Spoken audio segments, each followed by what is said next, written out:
my phone. I want to make sure we're actually going live because I've seen a couple of little issues where hitting the live button means, Streamlabs says you're live, but YouTube ain't.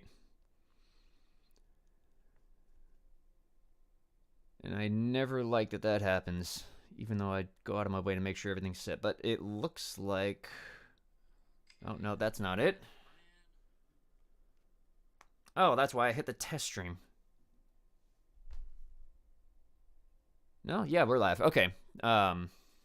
So... Yeah, okay. Quick disclaimer at the top. There is definitely a potential for... let's say mature topics or heavy topics to be discussed. So very highly recommended that kids do not watch or listen, whatever the case. But yeah, that's my disclaimer. Otherwise, welcome everybody to Gab Hominem. And today we are actually welcoming guests from community management once again. These two are people who run a couple of fairly, let's say really welcoming, I guess, really good communities to be a part of, because last time we talked with Nox Kitsune, one of the admins for the Lackadaisy fan Discord. This time we have an admin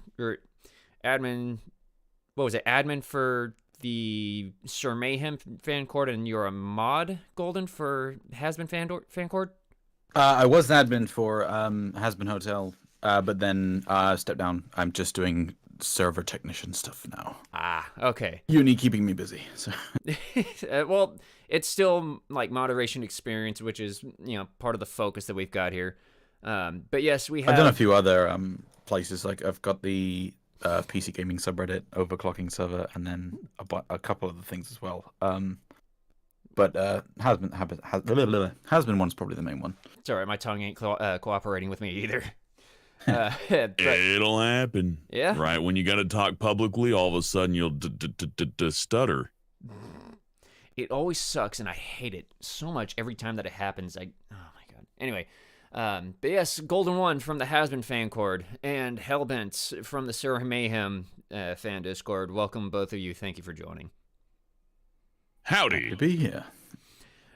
So when I talked with Nox, it was a lot of talking with him about how the community will interact with the people that help to keep it safe, keep it running efficiently.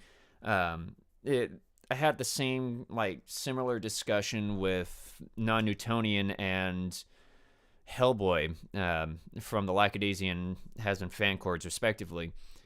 But each person has their own perspectives on how things play out in their respective communities. And this time is really no different because where Golden might have seen some things play out in one particular situation with the Hasbin fan cord, Hellboy might have seen it or reacted differently.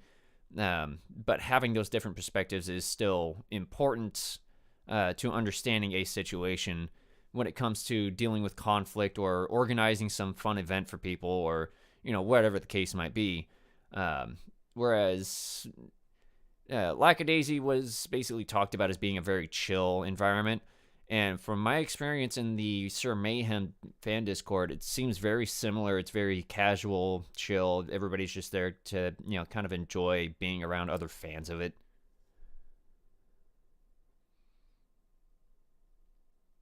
And I didn't die right there. I was kind of... No. Yeah. I mean, the thing about fandoms is that they can be hard to maintain because everybody's very excited for the thing that they love to do.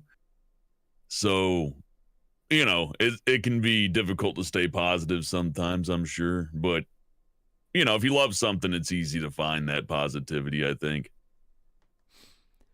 I think it really So I think it's important to really love what you do if you're going to moderate anything. Like, you can't moderate something that you don't really care too much about. I mean, you can, but why? Why would you do that?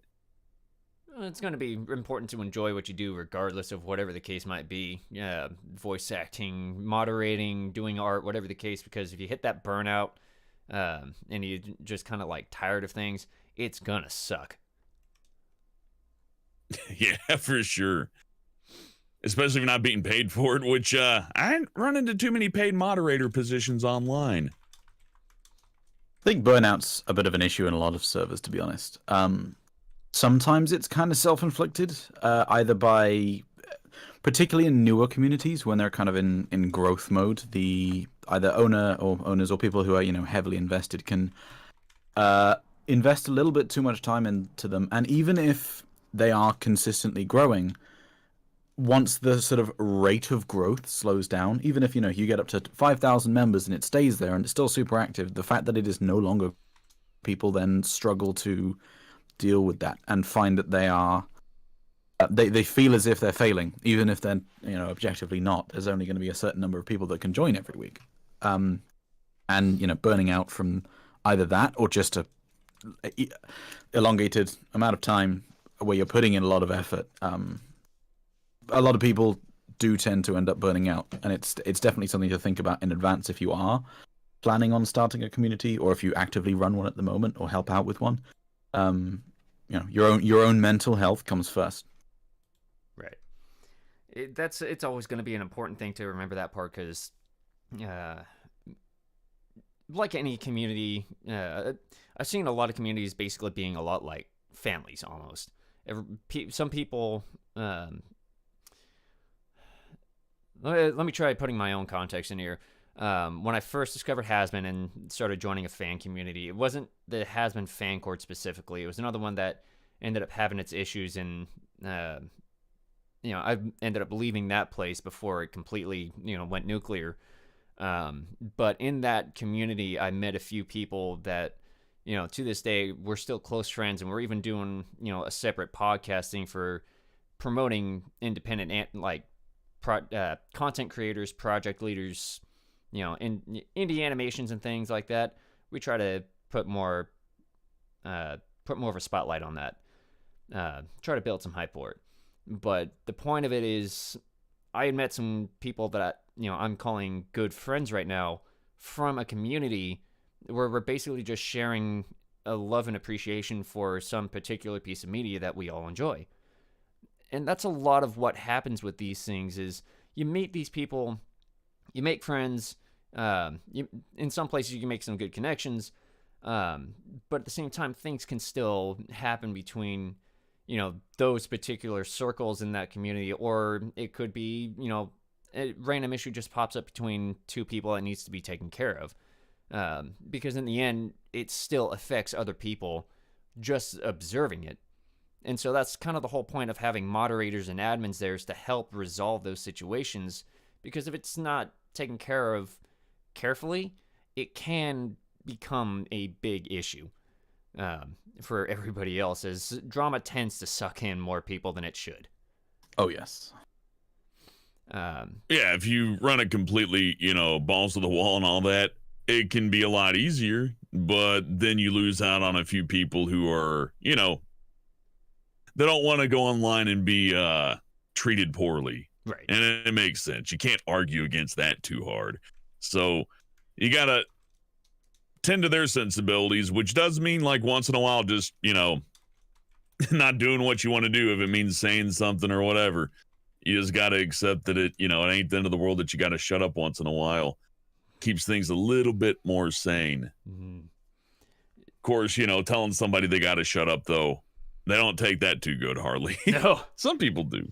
I haven't seen it much in the Sir Mayhem Discord very much, but one thing I've noticed is that the Hasbin fan community tends to be a bit more, I guess, volatile, because there's some amazing people in the Hasbin fan community, but then you have other people who are very, I guess, sensitive to particular things that happen.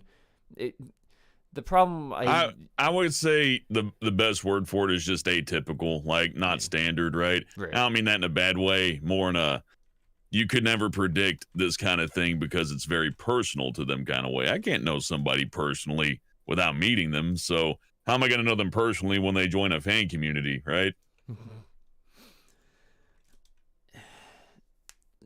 Sometimes trying to get along with people can be its own frustrating challenge in its own right. I've tried doing that with several people in other fan communities, not specifically Hasbin or, Lackadaisy, Sir Mayhem, whatever the case it is. I've always run into somebody somewhere that has always been kind of like, I really don't want to be around them because I know that's just going to lead to, other confrontations, conflicts, whatever the case. But other people are more capable of handling it better than you would think. I think it might have been the Honey Chord that I was in with usually he's my co-host for this, Aiden Hallicus. He's actually known on here as Volition. But I was in a voice call with him in one of the public chats, and there was somebody who was being a bit of a pain to deal with at the time because they wanted to keep going on about some political topic. Oh, mercy!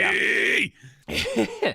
And Aiden was telling them, dude, drop it. I'm more than happy to talk with you about this because I do enjoy these kind of like discussions, but this is not the place to do it. We'll save it for later if you really want to get into it. But the guy just kept pushing for it to be there then and there in that public voice chat.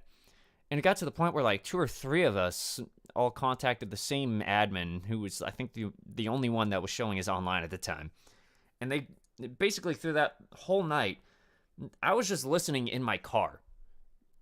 I couldn't actually have it up in front of me at the time because I was driving.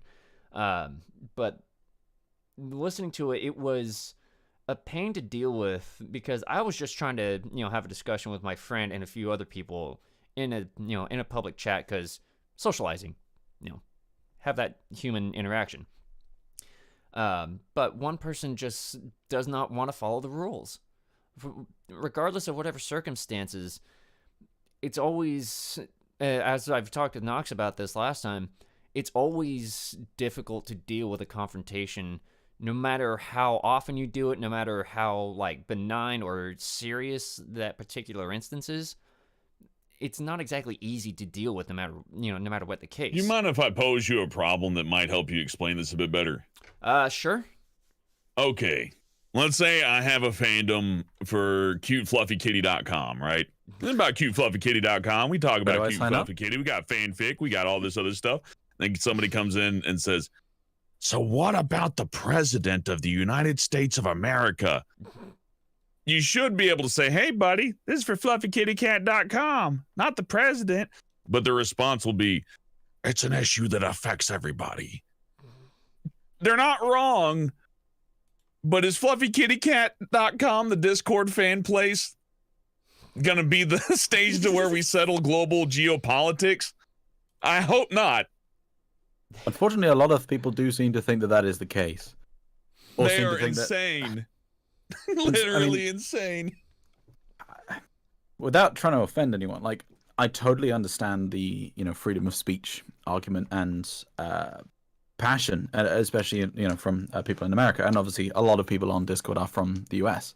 But, like you said, just because you, from a legal standpoint, can, have freedom of speech, that doesn't mean that in a private place, which is what a Discord server is, you can talk about whatever you want without any kind of consequence. And nor does it mean that you should. There are plenty of places where you can have that discussion in a reasonable fashion. The Cute Fluffy Kitty Discord, people probably don't go there to talk about politics. I'm just hazarding a guess. It's a wild stuff. I'm gonna have a battle of the minds with a bunch of 13-year-old children. It's gonna be real productive. I'm sorry.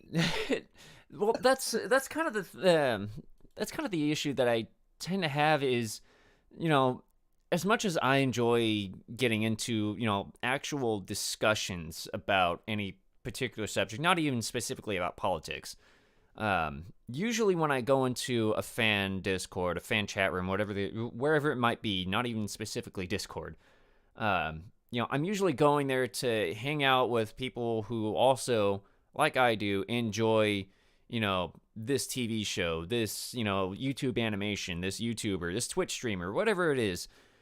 That's what I'm there for. I'm there to talk with people. I'm there to just kind of enjoy myself while I'm, around those people.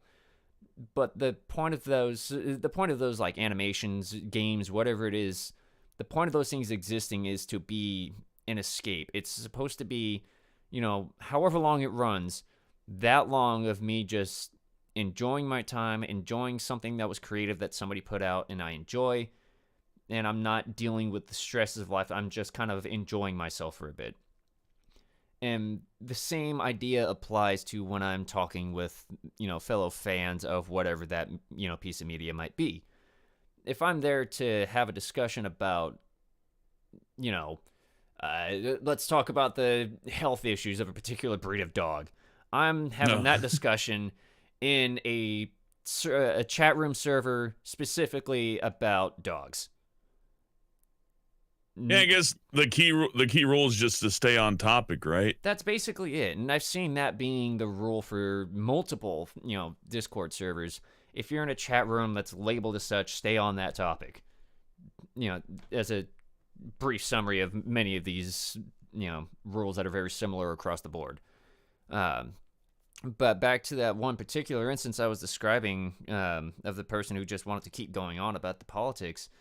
It basically resulted in that same mod sticking around in that room for like an hour and repeatedly reminding this individual to, stop discussing it. We're there to talk about something else that's, not that. And it got to the point where that person basically had to be removed from the call and basically server muted for, for the, standard amount of time for whatever strike that was. But the problem was that the issue kept going on. They didn't want to listen, which, for me at least, is one of the most infuriating things, is that somebody won't listen. It would be a lot less infuriating in some cases if, these discussions were in fact discussions rather than someone preaching without any kind of semblance of an open mind. That's part of the issue a lot of the time, is that, I quite like having an actual discussion about political issues sometimes. Not in the Hello Fluffy Kitty Discord, but it doesn't work for anyone if any one person is completely set in their ideas and is unwilling in any sense, regardless of what any kind of evidence is presented to them, to change their mind or even consider why someone might have a differing opinion. When it's so black and white and they refuse to change, then a discussion can't be had and it will inevitably devolve into an argument. Right. And in a large community, that is inherently going to be the case, just because there are so many people. And if you have a server with 5,000 people in it, there are going to be some absolutely fantastic people, and there are going to be a lot of people who can contribute to any kind of conversation in a fantastic manner. But there are also inevitably going to be troublemakers that you have to handle in a calm, sensible manner. And personally, I would say that the mistake a lot of people make when either moderating or running a server or anything is getting too involved. When you are a moderator or when you are running a community like that, you have to, even if you completely agree with what the person is saying, or if you disagree with it wholeheartedly and you think that they shouldn't have even said it and it's disgusting, you have to just completely separate it. You can't join in that argument. You just have to say, this is the rule, you can't talk about that, don't do it again or you'll get muted for an hour, or whatever the server's rule is. The problem is that once you start treating people differently depending on what their opinions are, then the argument starts, arguments become more prevalent because people think that they can win your favor or win. I don't know what the word is. Once you start showing your emotional side in any kind of position of authority, what people will do is start to abuse that, right? I've worked security my whole life, just about. If somebody has to be ejected from the building and people know I'm doing it because of a bias of some kind, they'll take note of that bias, and next time I got to do something, it'll affect that. So, yeah, you don't want to be known as a guy, oh, that guy's really really empathetic to this group of people in specific, but not that group of people. That will come up almost every day from then on out if you don't show neutrality. Right. That's kind of one of the big things about it. It's like, I guess one of the unfortunately like more known things about the has-been community is a lot of the fan artists like to post ship art, and one of the biggest points of contention is the ship art. it's it. I've stopped like I've stopped giving a second glance to any posts that basically do ship art because I've gotten tired of hearing about all these conflicts that go on between the different artists. And specifically, I noticed that was one of the things about that fan base alone. I don't. Now, it might be because I'm more involved with that particular fan community, but I am pretty sure it happens about as often, at least, with fan communities of other shows. Like, I think My Little Pony is probably one of the more well-known things about it. There's also, like, I've heard of a lot of different fan communities being very toxic is the word that I've seen used quite often. It fits. It ain't my favorite, but toxic's a way to put it. In that, like, it's an easily agitated group of people.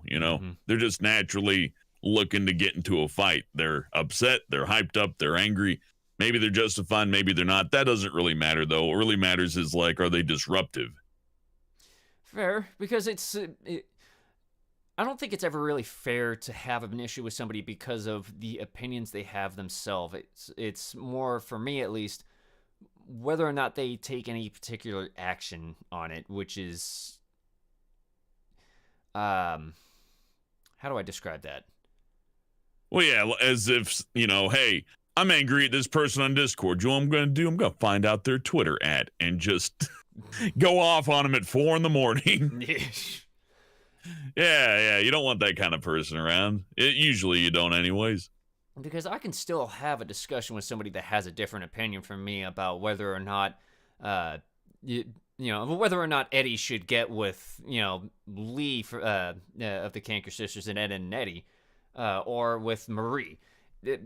I can have that discussion with them based on what we know about the characters and, how the show plays out and what we, all of that. But if somebody is just basically like, no, they should be with this one and that is it, end of story, blah, I can't, that's not stimulating. That's not a fun discussion to have. It's just a fight. It's a fan fight, and it's very, for anybody else trying to have a discussion, it's obnoxious. Yeah. Because what you do in that case is that you fill up an entire chat room with your fight. And if you're willing to fight all day long, you can occupy a lot of space in a chat room, Mm-hmm. So you don't want that one person to take over the entirety of the discussion because they're really ramped up about one thing in particular. One person can take over everything doing that. And that's disruptive, even if they're right. Even if it's not to do with like even if it was like, hey, dude, I love breathing oxygen. Even that, I don't want to hear about it all day, every day, every time I see one person. No, please no. I've found myself being a part of the you might have heard of the Lorecast lately, but I've joined their fan Discord and I've been in their voice chats quite often, and they always have so many different things to talk about that it actually is, like 95% of the time very fun to be a part of. Otherwise, it's kind of just like, silence half the time, because that's one of the unfortunate things about Discord is a lot of the times I go into a voice call and people will stay muted the whole time. I can understand if they don't have a mic, that's one thing. But if I know they have a mic, they've talked before, but I still, a majority of the time, see them muted or even deafened in a voice call, I'm like, what the hell are you doing Yeah, here? I don't quite get why people do that. Why sit in a chat if you're not even listening? Like, I'd get people being shy and just wanting, either background noise or just to listen in. Even that's totally fine. But why join in and deafen yourself? I know, but it's like, I can understand that if they're shy, if they don't have a mic, there's still like the, I don't have a mic chat room that people can take keep an eye on.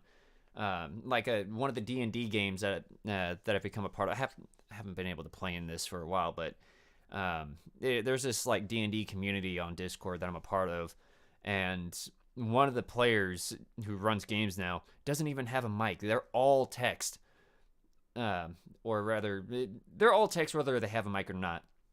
And I get, it's actually pretty fun to interact with them because they're still active and they make it known, I'm just not, using my voice for this, but I'm still here for all of you. But other times, if you're not like actively participating in the chat in some way, then you're just, especially in Discord rooms where there's only so many spaces in that particular voice channel. I know some people put the deafening mute thing on because it's their way of saying I'll be right back, which I can understand that, but that's also its own some cases some people just feel like they're missing out if they're not around, right? Yeah, so they still make it known at least. Like somebody will drop. Well, I mean, a better way to deaf? make sure people know that you're around is just to write out a message, not sit in a voice chat, not listening and not speaking. I think the only place that I've seen it worse than either of these fan communities I've been a part of for Has Been, Sir Mayhem, Like It Easy, whatever it is, the only place that I've seen it worse is in the Discord server for the Russian Badger. I've seen the voice chat rooms in that server, and there's constantly people sitting in there deaf and muted the whole time. I'll come back like a half hour later, they're still there. No, nothing has changed. But other times it's actually I can't even think. No, the only other times I've ever seen it is for one of the admins for the Russian Badger is the Grouse. I've talked with him on this show before, but he has his own Discord channel where he'll have a waiting room in that server for people who want to join him on the streams to play a game of like Rainbow Six Siege or whatever it is. But in that stream waiting room, there's people that just park themselves in there, deafen and mute themselves while watching the stream. Is okay, that's one thing, I guess. But there's still other people that want to actually talk and have a chat while watching it, which just kind of, for me at least, gets a little depressing that there's no interaction going on there. Well, if people aren't going to interact, then they don't need to be taking up space, right? Yeah. It's kind of like if somebody goes into a business and just doesn't buy anything and just stands there, eventually somebody's going to ask you, hey, can I help you? But if you're able to sit there with a box on your head and tune everybody out, then it's literally just eating up space to be there. I guess everybody's got their own reasons. I know that a lot of folks are stuck on a tablet, right? That might make it kind of hard. Maybe families over, they don't want people to hear background noise. I prefer not to hear background noise if possible, so that's nice. But you're not missing out if you're not listening.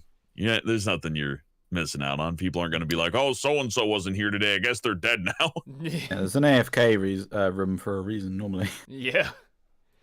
But yeah, that's kind of been like some of the biggest pet peeves that I've had about fan communities. But going to the other side of that same coin, there's also been some really like interesting and really even fun things that have happened. Like, as I've mentioned before with the Honeycord, they occasionally do karaoke nights, and I've noticed that the Has Been fan cord does the same thing every now and then.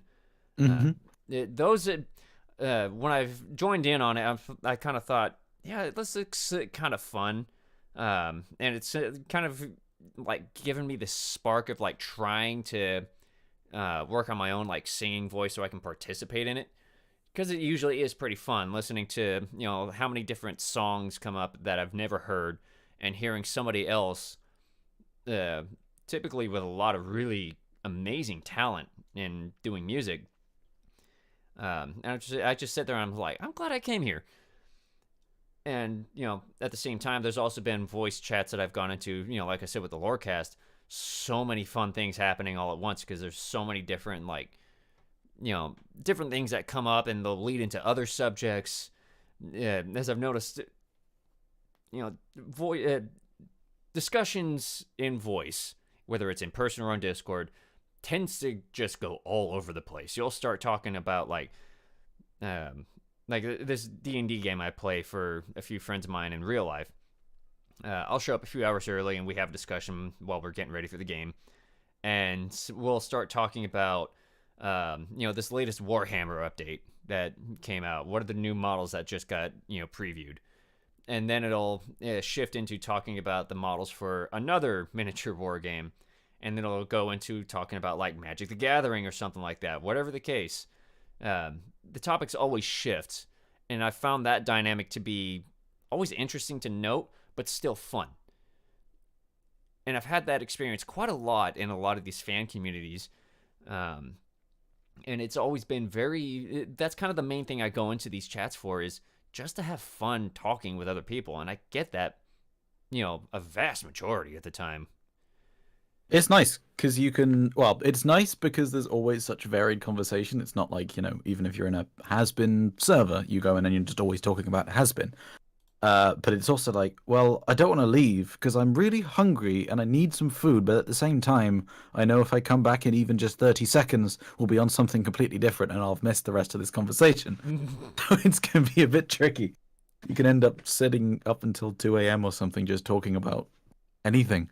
Because it's often really interesting, but at the same time, you don't want to miss anything. No, because I remember... No, I don't remember this one, but I can... Definitely from chats that I do remember having, I can believe that I'll go into the Has-Been fan court and, I'll drop in the middle of a discussion about Angel Dust. And then I'll bring up something that, Viv has said about Angel Dust, before in really old streams. And then that will spark, like, a quick little side story about somebody who's, I don't know, talking about boots from a particular, manufacturer that's supposed to go with their cosplay for it. And then I'll remember, oh, yeah, there's that particular manufacturer of, those boots. It might be some, high-end boutique or something like that, because I've learned some history about some of them. They'll say, like, how likely is it that Angel Dust will wear a Versace shirt? A discussion I've actually had with people. And then I'll start talking... the important things we need to know. And then we'll start talking about vital. things like, yeah, what if Angel Dust actually met, Yanni Versace because he was killed? And it's like, well, I don't think it's all that likely he'll show up. I mean, the guy was, homosexual, yes, but Viv has already said that's not the reason they'll show up. But then we'll start talking about things like, well, he was one of the biggest like divas of fashion at the time, so he might have done things, to other people that were very like arrogant or whatever the case. There's so many possibilities because we don't know much about him. But that'll go into other discussions about like, what if Coco Chanel was in there and having to deal with that? Oh God, that's going to be a nightmare to deal with. Oh yeah. Well, I mean, it's fun to have conversations that come towards that end to where it can get edgy. But like you said earlier, you kind of got to read the room, right? If I know I'm in a room with people who might be a bit more sensitive than myself, even I'll calm down, and I'm rude as hell. I'm doing everything I can not to swear right now because I know it's probably appreciated. Again, read the room, right? It's not too hard. I have no problem with swearing whatsoever, but it's read the room. Yeah, it's not exactly.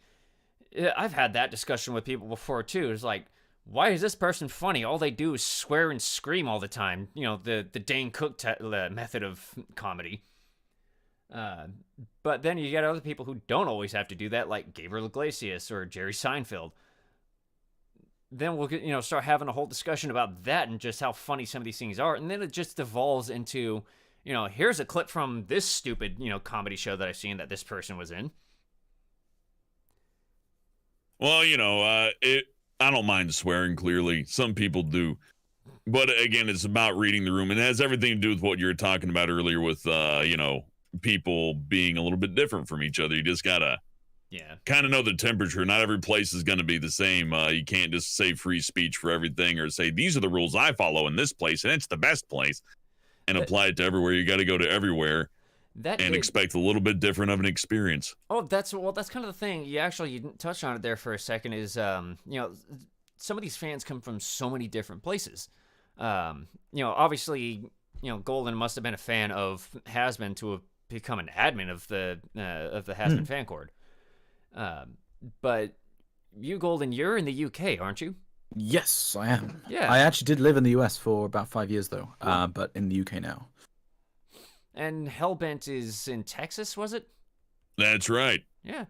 And I'm over here, from the Central Valley, living in the great capital of the great, well-known capital of California, Sacramento.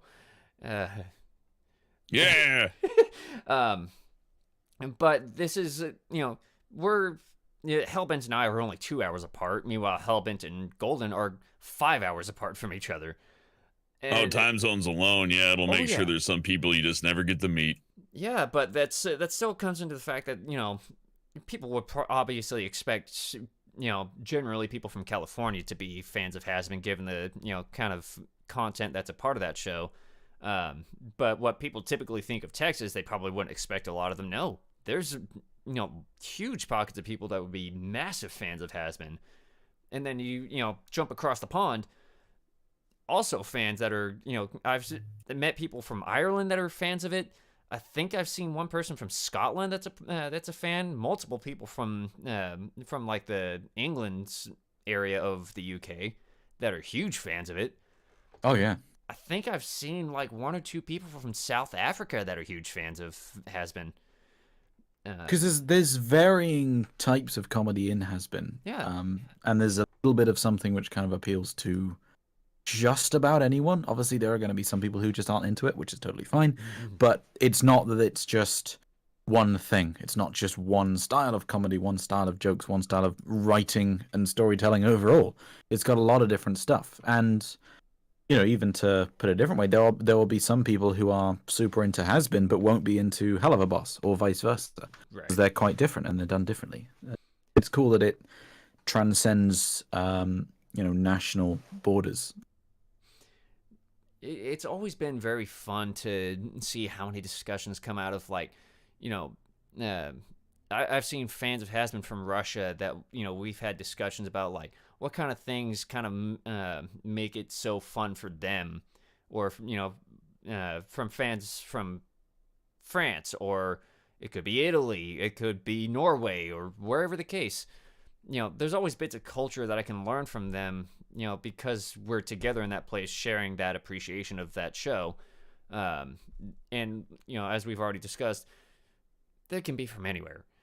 And this can go for anything, like, Mayhem. Sir Mayhem is... It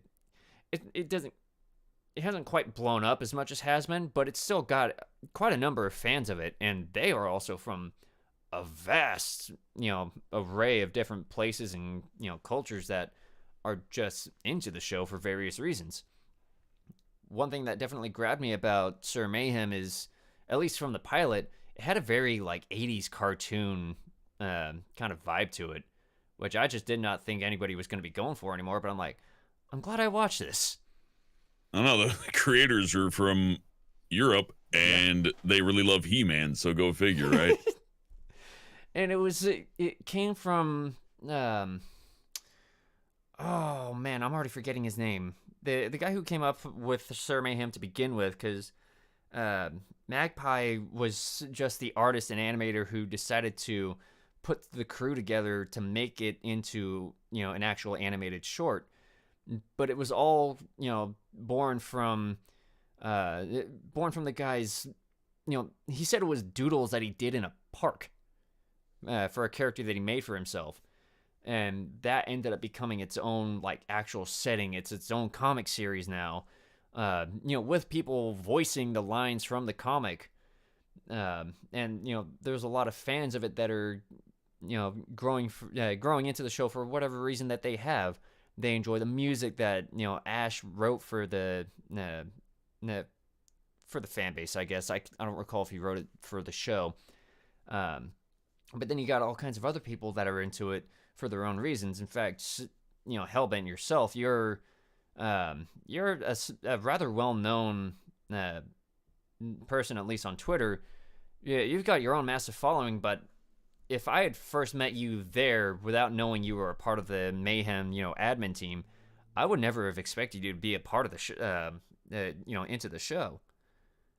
Oh, yeah. Well, I have varied interests. I'm a very strange person, so there's no telling what I'll do, which is usually just me enjoying things. I don't know. I try not to take it too serious. I think that's probably the most important thing. Always remember, it's cartoons, it's video games, it's internet. Yeah. as long as you just enjoy the thing and are pretty mellow about it, you get by fine. But if you get wound up and worry and, maybe over fixate a little bit, not to say that fixation is wrong. That's what being a fan's all about. But, if you find yourself fixated to the point to where maybe it consumes a little bit more of your life than it ought to, it can be a little bit of an issue. It can cause your personality to deteriorate. So I just kind of run mellow, If something's fun, I'm there. I don't worry too much about whether it's exactly made for me to start with. Just kind of see how it rolls, which probably means I've turned away a few things that I would have liked that I just wasn't in the mood for at the time. It's always important to go back and get out of your comfort zone.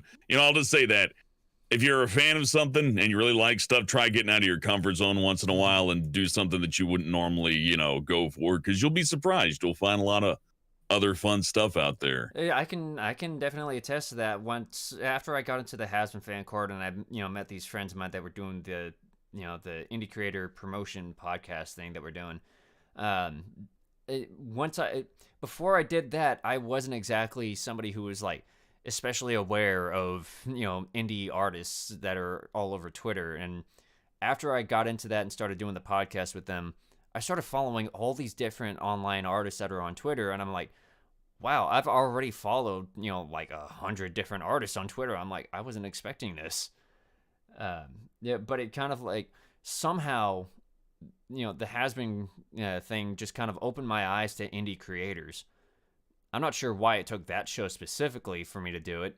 It might have just been that I actually decided to socialize with other fans who have it, and that kind of led into me meeting them who are indie artists themselves. And I decided, you know what? I'm enjoying a lot of what I'm seeing here. I think I'll just kind of make this a new thing for me. So now I'm following, I think, around 100 different, indie artists that are based on Twitter, at least. But I'm finding so many things that I'm enjoying, consuming the media that they put out. I've followed multiple different animators, multiple online artists. I've got a number of voice actors that I followed, and some of them I do talk with. A couple of different musicians. So much of it I found so fun because I talked with other people, and they kind of gave me sort of an inspiration just by talking with them about these different things. They brought up different artists that they like, and whatever the case it could be. X genre of media here. Oh, that's cool. I'll check it out. Well, I'll give you my my favorite instance of expectations being blown away. It was finding out that every person who really likes cute stuff was just way into pornography. Just loves it. You see them like, they got a little like pink fluffy icon like, hello, I'm just shy. He's like, okay, let's look at your oh, hey, hello. So, you can't look at someone and go, oh, but they're a small little bean. They're so sweet. What are they up to? They're going to be up to, everybody has something. There's very few people that just stick to one thing. So, whether it comes to art or anything else, it's good to broaden your horizons. You stay in that comfort zone too long. I don't know. It's hard for me to wrap my mind around somebody who only consumes one thing. The other thing is just, you never, even the things that you're into now, like, I can't even remember how I found Hasbin, but like other stuff, you never know if you're going to like something until you try it. And you never really know that something might be your absolute passion until you've found it. You can't find those things without trying new things. No one is born going, you know what, I really, really love skiing. They just come out, just 1 month old, they're like, that is what I enjoy. You have to try it. Even, it doesn't matter what it's a TV show, if it's a hobby, if it's anything. It's, a lot of people are, as you say, they're stuck in a bit of a comfort zone, and they've got some things which they like, and they don't want to try new stuff because, well, for all sorts of reasons, but try new stuff. Trying new stuff is good. Yeah. I would say, if I wanted a metaphor, not trying new things ever, or at least being adverse to it's kind of like staying inside all the time. You're safe inside. Probably nothing bad's going to happen to you inside, but you're missing out on everything else. It doesn't seem like a fair trade.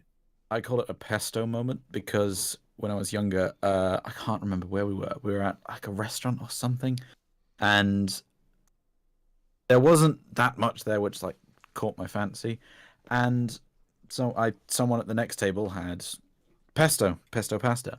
And my friend I was with said, "Well, why don't you just get that?" I was like, "I don't. It's green and nasty. It's like it's the wrong color. Why? I'm not going to try it." He said, "Just try it."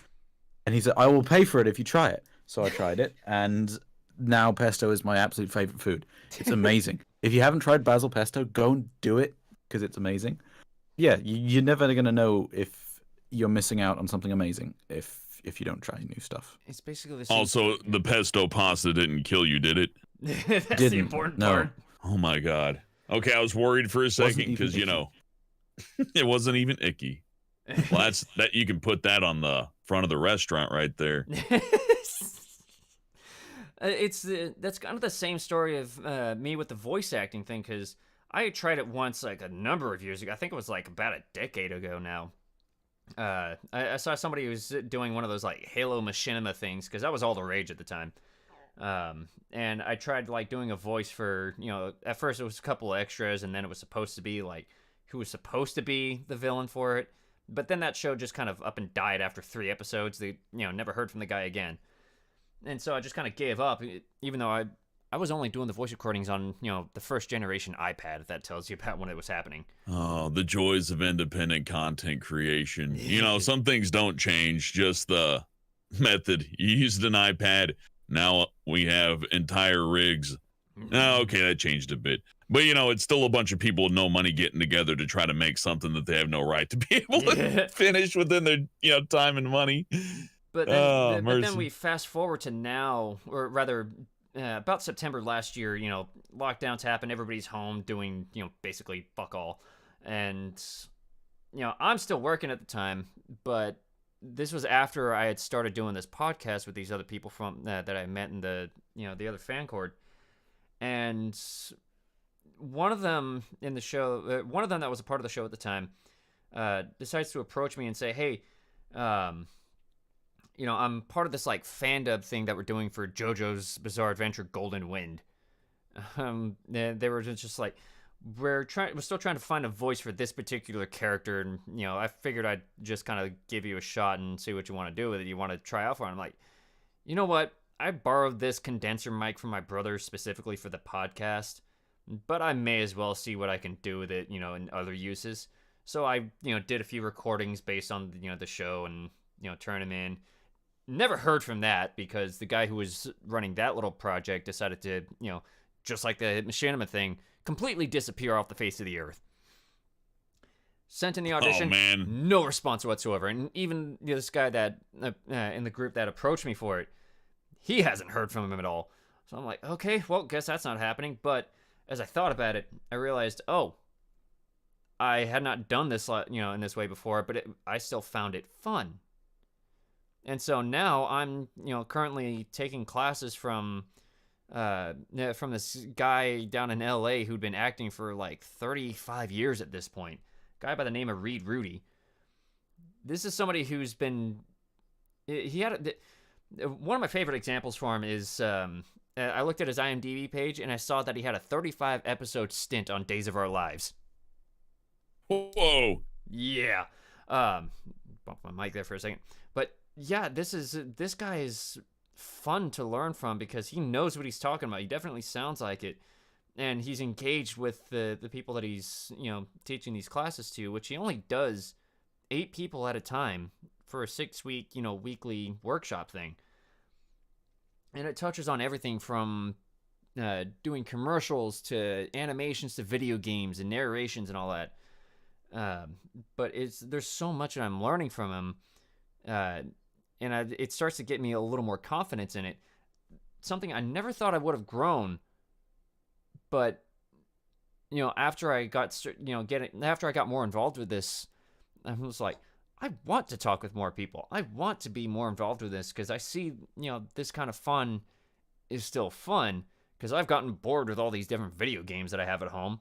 But talking with people, that's a whole different, right to have right there. Well, that's one of the fun things about acting, in that you never quite know what role you're going to get. Yeah. So it keeps it exciting. If you're show running, if you're like creating the show, you do get the comfort of having complete control, but you don't get that variety to where you're bouncing between, albeit mostly free gigs. You know, I ain't going to pretend like, oh, you just go around and they just give you money for talking. I wish. But I'm sure they wish too. I'm sure a lot of people would prefer to pay. I don't think anybody likes asking for people to work for free, but that's art for you. The thing is, you just won't experience anything if you don't go out there and try. And it's nice to have a variety of things. Keeps you interested in it rather than doing the same thing over and over. Like you said, video games. There's video games that Loop Hero came out. I could play that one forever. I really ought to not, though. Really get to broaden your horizons. Especially during lockdown. It's just the temptation to just slip into doing almost nothing sometimes has been pretty strong. Important to just make sure to keep a variety in your daily life and keep doing stuff for the most part. I know some people who have literally just done nothing. But yeah, during lockdown, any time in your life, make sure to keep trying new stuff, keep doing new things, meeting new people, and that goes back to forms and moderation, right? Like if you have nothing but free time, but you do nothing but meet people, and you only do it in one environment, that can be disastrous for you. Especially if you're not like normally, if you're not communicating happily, if you're like combative with people. I think that's what I look for. If I'm ever, in control of any kind of community, trying to make sure it's right, I'm like, okay, who's the combative one? Who's the one who's just always itching to complain? Yes. You got to keep an eye on those people. They're not the worst. Some people are just having a bad week too. It's always good to remember. Those have got to be the worst to have to like contend. Not that they're bad people for having a bad week, but just having to deal with the results of having a bad time, whether it's a bad day, bad week, something just happened and it kind of got me really pissed off or whatever the case. It's kind of hard to just help people out of that kind of funk because it's just not that easy. Frankly, it's also not your problem either. Yeah. So I like to save the world, but man, I can't solve people's mental illness over the internet.com. It just doesn't work. That's another mistake, which I think it can be quite easy to make, especially when you're moderating a large community, is when you are in that kind of position, you will have quite a lot of people approaching you for all sorts of reasons. Either, mental health help. That does happen quite a bit. Even if you don't know this person, you haven't interacted with them, they will approach you because they see you in effectively a position of responsibility. Sometimes they approach you just to try and be friends, whatever. It's good to help people, and it can be rewarding to do that. But at the same time, it's not fair for you to take too many other people's burdens onto your own shoulders. You aren't responsible for them. And even though as I said, helping people is a good thing, taking on too much and trying to help too many people and sometimes failing can be really bad for your own mental health, and that's not fair. Don't make the mistake of trying to parent people in the community effectively. Oh, yeah. If you had kids, you'd have your hands full, and if you don't have kids, you wouldn't know, right? Yeah. Oh, and by the way, completely. for people who are moderating Discord communities and stuff, just as a quick thing, if you do happen to be in the situation where someone approaches you and you are genuinely concerned for their well-being, Discord has resources for that. Go to dis.gd/contact and fill out the form there. They have good people who can get the right kind of contact and help to that person. It's a lot better to do that rather than trying to help them yourself and potentially making things worse, even if you had no intention of doing so. That was one thing I wanted to touch on real quick. Even if somebody says they're a mental health professional on the internet, that's still not great. I don't think any mental health professional will be like, so I see my clients on the Has Been Hotel fan board, and I just kind of hover around and solve mental illness like a Robin Hood of bad feelings. Nah, that's suspicious. That's real suspicious. Yeah, and in fact, Discord's actually pretty clear about that. In not too long ago, in the partner server, they made an announcement basically saying you shouldn't, unless there is like you should not be trying to essentially rescue that person. If that sort of thing happens, do not talk to them, do not try to help. Contact Discord and they will get them help fast in the right kind of way. Because if you are not a trained mental health professional, you can accidentally make things worse, even if as you have no intention of doing so and you had all the right intentions. These things can be very, very delicate. It is not your responsibility, and there are people who can help fast and effectively in that situation. So if for some reason you do have someone approaching you who is in need of help, talk to Discord about it. They'll sort it fast. That's definitely Couldn't have said it better myself. You're completely right. That's definitely one of the things that I've noticed about a lot of these like admin teams and moderators and all that from so many different fan communities is a lot of them actually do care quite a lot. I've talked about it with Non-Newtonian before from the Lackadaisy Discord. He's had days where he's helped people direct them to the proper resources to help them out. Encouraging them to, seek out actual professionals in their area that can do a better job. But there's been people who've repeatedly come to him and he says, look, I can't do this because it's too much for me and I'm not qualified to help you out with this. Yeah. But regardless of who it is, whether they're the owner of the server or just an admin for it, even just other members of that server, a lot of them will actually try to do the right thing to help them out. Some of them may not know how to do it properly, but that's kind of why it's important to make sure those resources are clear and well known, because even when you do care, you want things to turn out well, but that also includes making sure things are done right. And as you said, this would include, going to the right people with the right authority or the right know-how and methods of doing whatever needs to be done. I've seen situations of people having to deal with legal issues, and they can't just go to authorities with an accusation without having actual proof. I've seen this discussed before with Hellboy in a particular incident, and I was I'm not directly involved with it, but I definitely witnessed a lot of it happening. Mm-hmm. And it was rough to see how much had to be done to see any kind of action appropriately taken. Because you don't want to just make accusations of somebody doing something wrong and it turns out you don't have enough actual evidence for something to be actually true, because you could just be finding evidence that's just staged, taken out of context, whatever the case.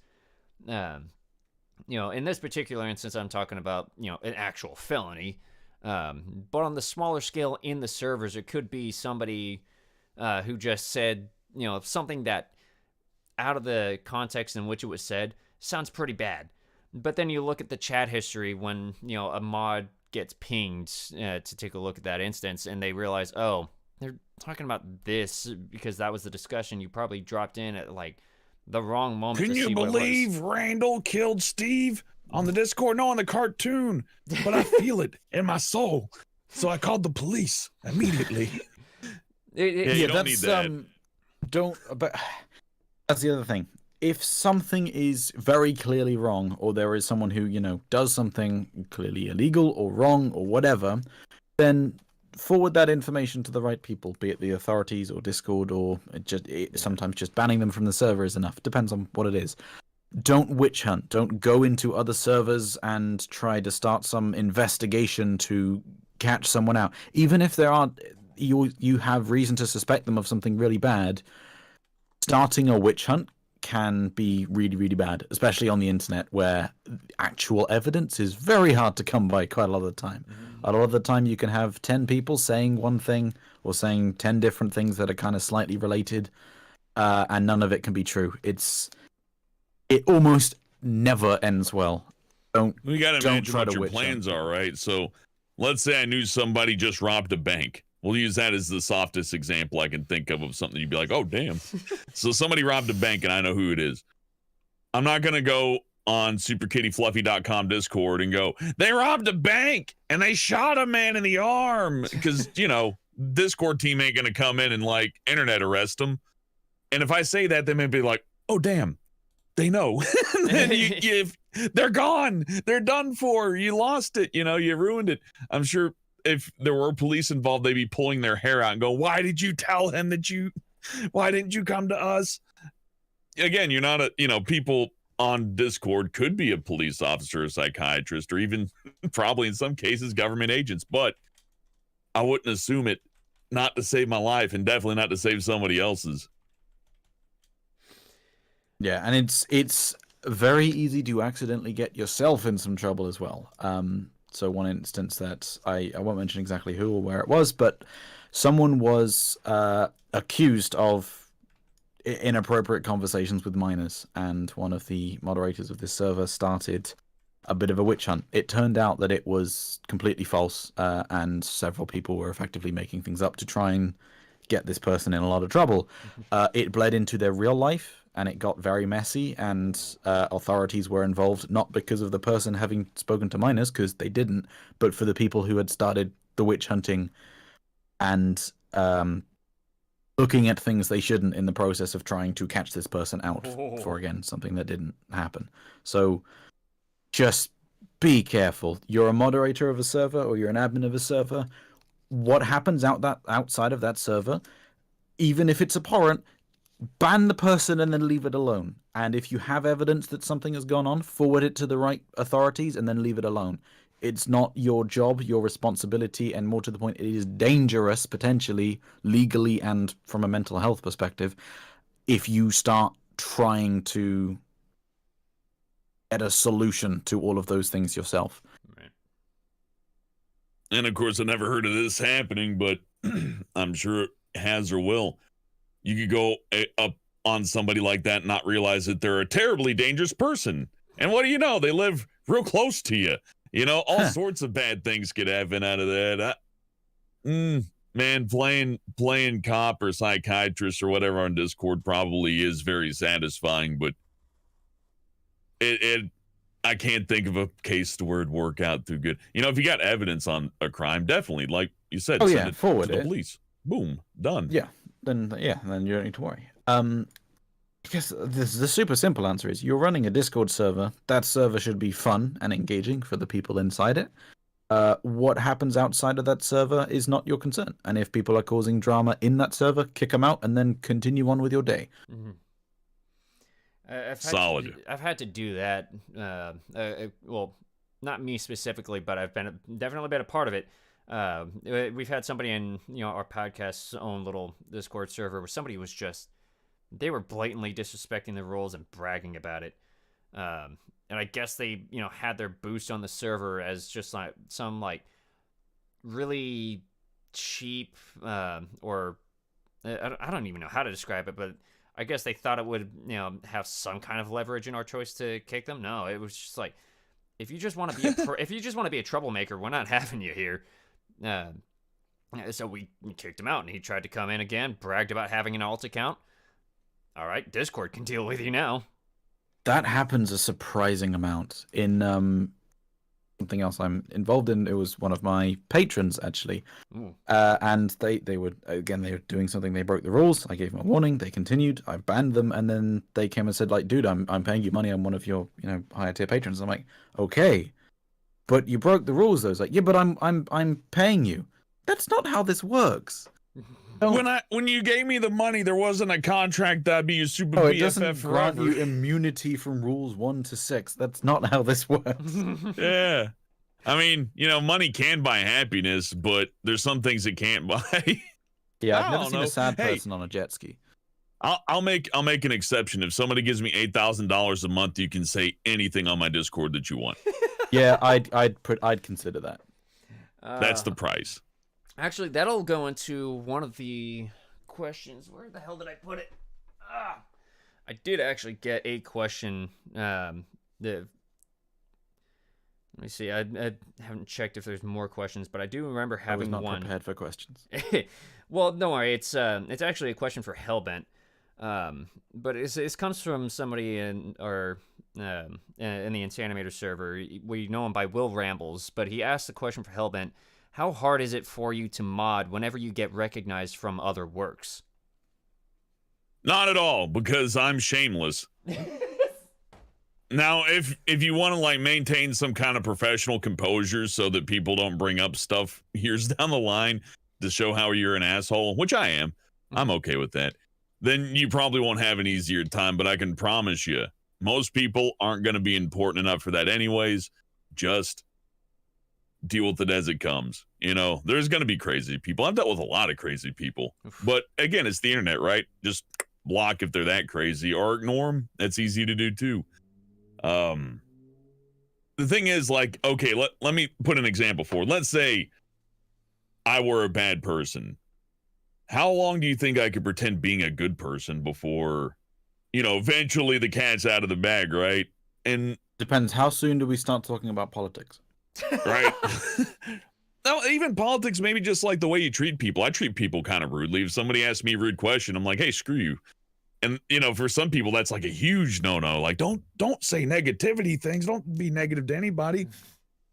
I just can't do it. So I guess after a certain point, probably maybe a little bit after Shima left, and I got nonstop questions about, you know, where are they? Where are you hiding them? They're dead and you're hiding their... Yeah, you know, I'll say that's what broke me. I don't care anymore, because I had enough questions about my missing friend and where are they and where I'm hiding them and where they're really at, that I realized, wow, everybody's just crazy. So I don't feel so bad anymore. Just move on. You know, maybe I'll moderate something and somebody will be like, I'm gonna tell Dolan on you, or I'm gonna tell so-and-so on you, and we're gonna get you off the TV show. I'm like, okay, go ahead. I mean, and if it happened, well, what are you gonna do? That's just the internet, man. It's a big roulette wheel when it comes to that kind of thing. I guess you could keep your head down and be very neutral, be very like lukewarm about everything. But I guarantee you, anybody you're moderating is going to see that and go, oh, you're afraid of me. And then, well, you're done for, right? So I guess you have the choice to either be ineffectual and neutral, or just be yourself and take the stings and barbs that come with it. Mm-hmm. That kind of goes for everything, though, don't it? Keep my real name, face, and everything completely disassociated with some of the stuff that I'm doing, and it's fine. Because there's a couple. Okay, so there's a project which I'm doing, which is, I'll just say very well known. And if it was in any way related to stuff on Discord, it would be very, very distracting. But yeah, if you are, that would be my tip. Just keep things anonymous where you can. It's a very useful tool. Oh yeah, like I think if I put a lot of head into what I do on the internet for acting, like if I really thought like, oh, things could be in danger if they learn that I said the F word and on Twitter where there's teenagers around, I just wouldn't do it. You know, I would just skip it. So I suppose if you feel like you got any like, you know, baggage with you that you're not ready to handle or anything like that, the very last thing you ought to do is moderate any kind of internet community. That's a mistake. Let someone else do it. Lurk. Just continue lurking. You'll be fine. Don't worry. You're not missing out on nothing. Because really, there's not, at least in my experience, not too many like areas of Discord where it's like, oh, the moderators club where everybody's having fun, man. If you're not a moderator, you're not in the know. It's like, no, the moderator part is just full of people being like, so this person's angry again. It's not exciting at all. I don't usually I don't usually use my actual name anywhere on the internet, especially since I did the voice acting thing, because I do value my privacy. And it's not a matter of, you know, anything that I might potentially do in the future. Whether it's because I've done things that have that aren't exactly great, even though I thought it was like funny or something like that. Like the most recent example I have of it is when it comes to Ashley Nichols, I've always enjoyed watching the Honeycast because it's always such a fun dynamic to see how people interact with each other in that show. But one of the funny things that stands out to me is when something happens and it just catches Ashley off guard and she has like this one ha laugh. I notice it has this particular sound to it to the point where I was watching her Twitch stream where she was doing some of the cleanup before the Farfetch short came out. And I decided, you know what? I'm gonna see if she sees this and has a laugh about it. She reads aloud my comment on that Twitch chat, which was basically Ashley's laugh when she loses it sounds like a crow being nailed by a high velocity beanbag. Now, Dave Capdeville, who was he was on quite recently. He was on that stream with them, as well as Jason Marnoka, and all three of them lost it. They started laughing their ass off at that, and I was just like, they found this funny. So for me, somehow, that got me into the idea that I can probably get other people to laugh if I were to do a similar type of comparison every day. Not exactly a great idea, right? Yeah, I was about to say, I thought about where that could go. I'm like, How no. to offend people. But yeah, it took about a week of this before one of the mods, Astral, shout out to him for doing this so well. He basically gets into a private message with me and lets me know, hey, dude, this is actually kind of like not cool. You really shouldn't be doing this. And the first thing that I felt from it was just complete embarrassment, because up until that point, I didn't think it was so bad up until they pointed out making fun of people's laughs is actually really fucked up. And this just never occurred to me. Well, see, that kind of thing would never bother me, right? So I don't have the outside perspective for that. So until somebody approaches you and informs you, it's like, hey, man, that really hurt my feelings, then you don't really know there's no like feedback for you. And so you need that negative feedback. I know people are scared of it. I don't want that negative feedback. That means I'm bad. No, it means that you got something to learn about other people. Well, when I talked with Sean Chiplik at one point, and he pointed out that there's a difference between trolls and people who just who are actually giving critical feedback. The critical feedback is what you want, and the trolls are just trying to get to you is what they're making those comments for. But he pointed out that the difference between the two is one of the constructive feedback will actually let you know, here's an idea of how you can do it better, something like that, where it's kind of like, I guess, that positive reinforcement type of thing. Or if it's all negative, negative comments about, you're doing this wrong, you're terrible at this, whatever the case it is, that's just people being dickheads. Yeah, if I tell somebody their face looks sideways, they can't really go home and Well, let me just fix that real quick. Yeah. Just some minor adjustments to my right eyeball, no problem. Or why didn't anything. you mention sooner? God damn it, I would have done something about it. I thought you were a pirate. I shouldn't assume that, but the thing is, sometimes people can't take constructive criticism. There are some people who are not so amazing with that. That's arrogant. Arrogant is a great word. I guess that's part of it. Like, I've seen it, I've dealt with it myself, and that people have told me how to do something better, and I don't usually take well to it, but it's usually just me, knowing I made a mistake, and I am not great with myself when I make mistakes. I'm usually much harder on myself than I should be. So that's one thing, and I can understand that for other people.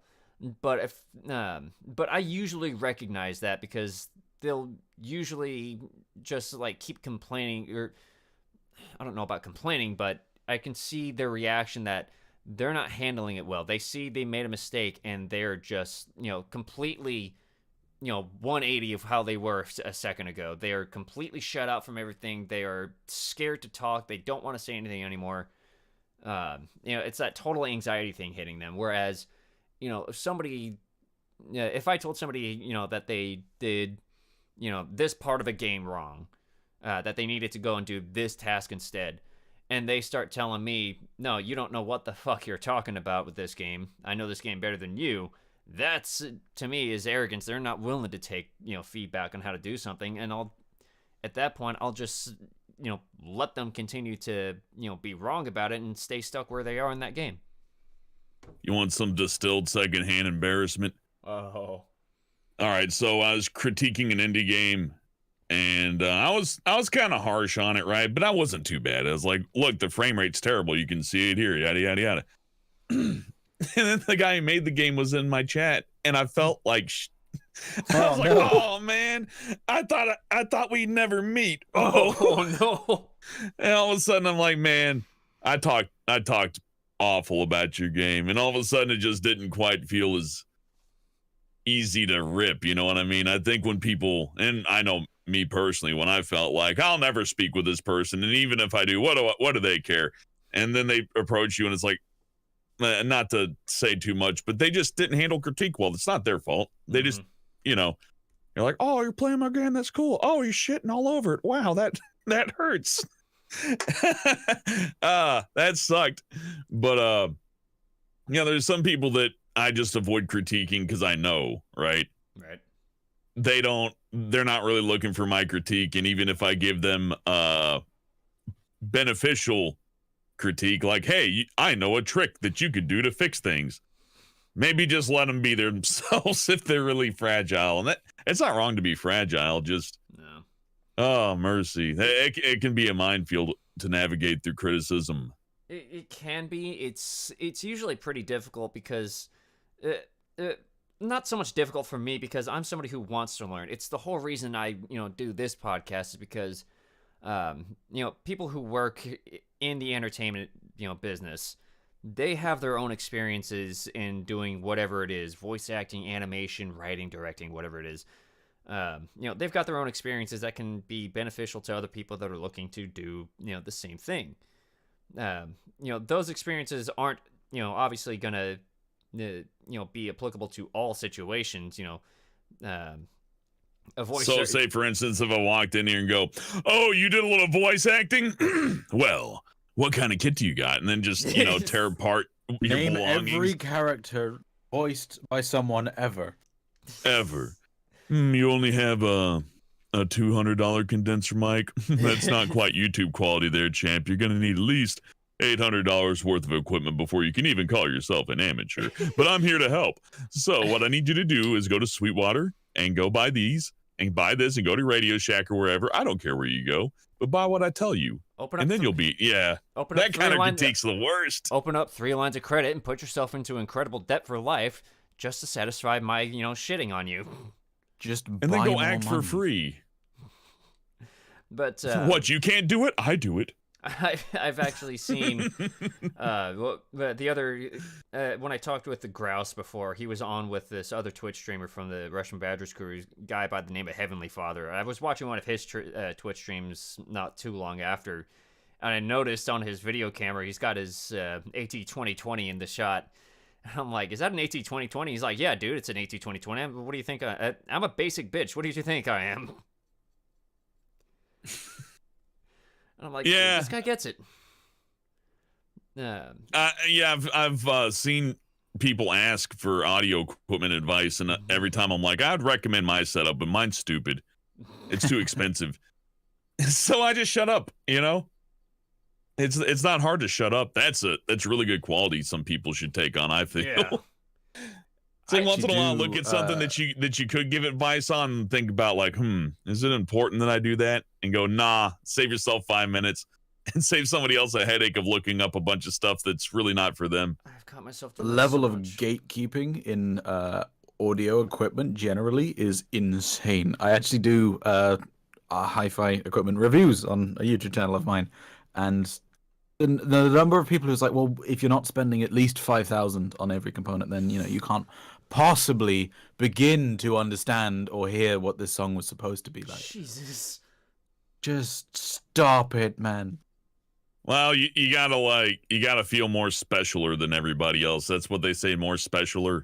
Yep. Yeah, I never. You haven't heard them in concert? Well, I know you have all the CDs, but hardly a fan if you didn't go to the concert like I did all those years ago. I've fallen into the sort of I don't know if it's a trap anymore, but it used to be in high school. I'd see, classmates of mine walking around in school in like a Pantera or a Megadeth shirt, and you often look at them and you go, "Have you ever even listened to those? Or are you just wearing that because it's a big name?" Oh yeah, no, I had somebody do that to me. I had a Pantera shirt on. I had like a couple of CDs in my backpack. It's like, did you even go to the concert? And I'm like, well, no. I'm 13 years old. I didn't go to the Pantera concert. And then he just walked away. I'm like, well, all right. Cool meeting you, super fan. Yeah, rock and roll, right? That's always a fun experience where you're a fan of something. Somebody comes up and goes, ha and walks away. It's like, oh, wow. Am I also an asshole?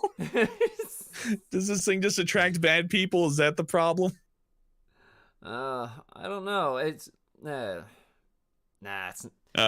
just yeah. You just gotta again tolerate people's barbs. It makes things. Yeah, it can be fun too. You see somebody being hysterical on the internet, and it doesn't bother you. That's important. That's kind of the thing about it is, like I talked about with the making jokes about Ashley's laugh thing. I'm not afraid of people making fun of me. This D&D group of mine in reality, they crack jokes about me all the freaking time. And I don't always have a good response immediately, but whenever I do, I go for it. And we all just laugh it off because that's the type. Well, you're the friend group, Yeah. Yeah, you're in your group, so people can just assume when you say, hey, shut up, dummy, that you're not like, it's a different kind of reaction than you get if you went up to like the gas station and grabbed somebody by the shoulder and just said, shut up, dummy. Yes.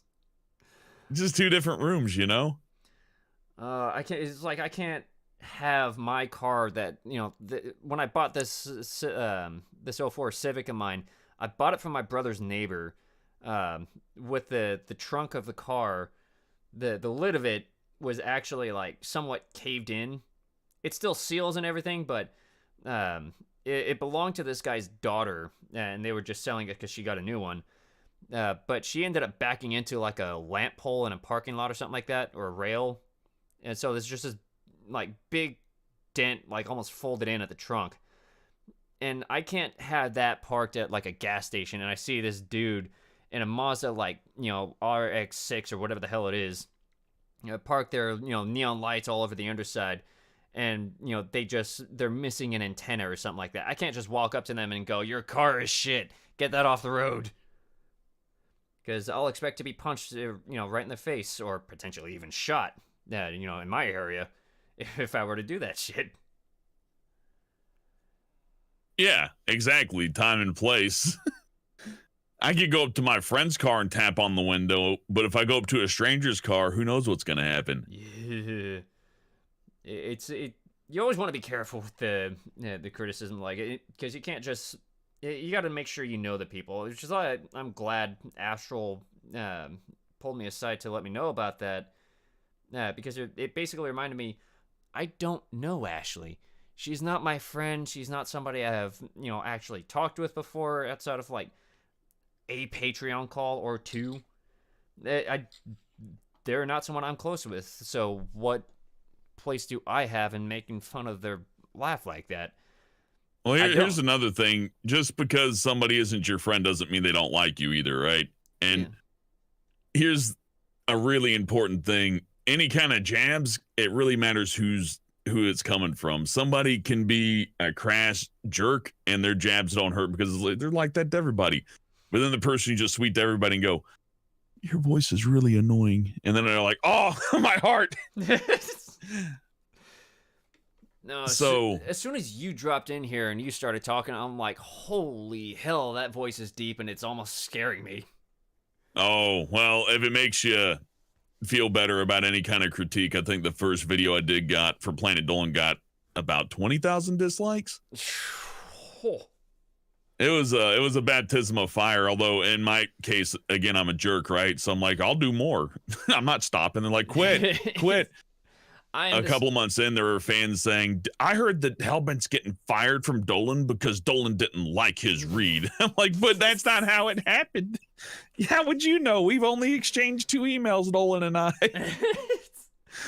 It's because like it's not that the voice like actually scared me. It just caught me off guard. I'm like, I was not expecting that.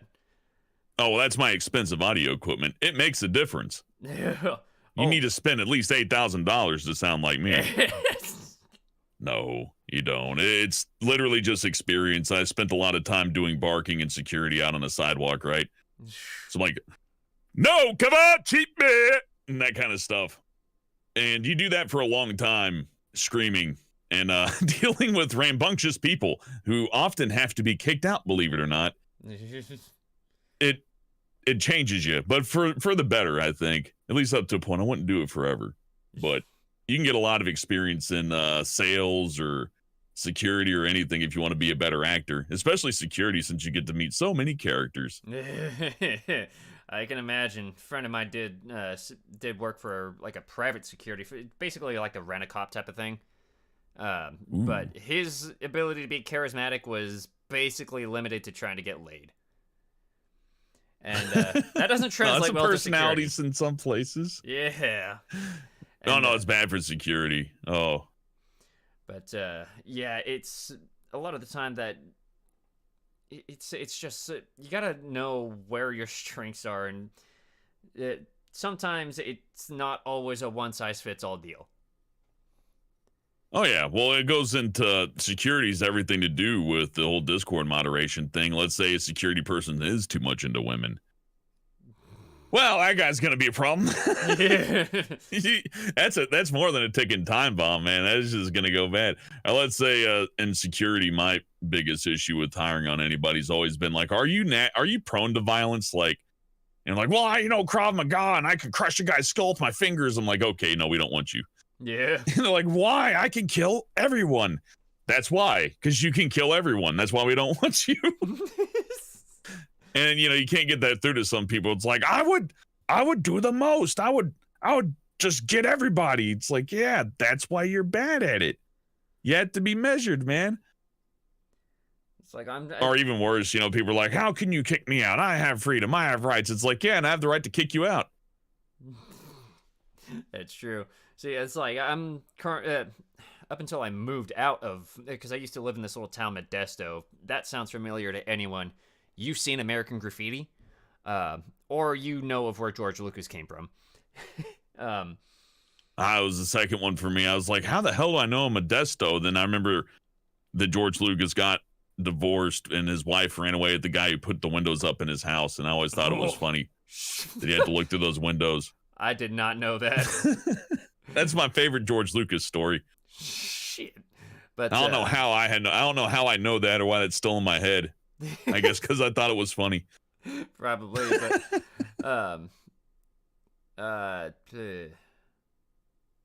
yeah, I derailed you. I'm sorry. Yeah, I'm like so Modesto, right? Yeah, I was trying to remember what we were talking about that led to that. Security and how somebody who's a little bit too heavy-handed can be bad, or your personality traits may make you not fit for the job to moderate. Right.